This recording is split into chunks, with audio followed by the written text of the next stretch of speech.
Okay. Chungotaureo something or yeah ndini Glenda sisi vashupi washaika ndoda ngokutendai guys nekundibetserawo kwamakaita. Thank you body yave kuenda kuZimbabwe. I really appreciate nokutendai nehelp yenyu yamakaita makaita basi ndichazotenda ndapedza kuchema. All right. I think challenge yatinayo chete parizvino inyaya challenge yatinayo inyaya network nepatiri, but again toda kutenda kune vanhu vese vakakwanisa kubatsira.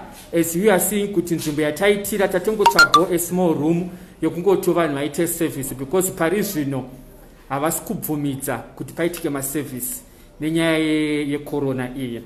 Then pane point yantoda kugadzirisa ndeyekuti pane picture yakanga yapostwa paFacebook ichinzi munhu akashaika ane 50 years. It was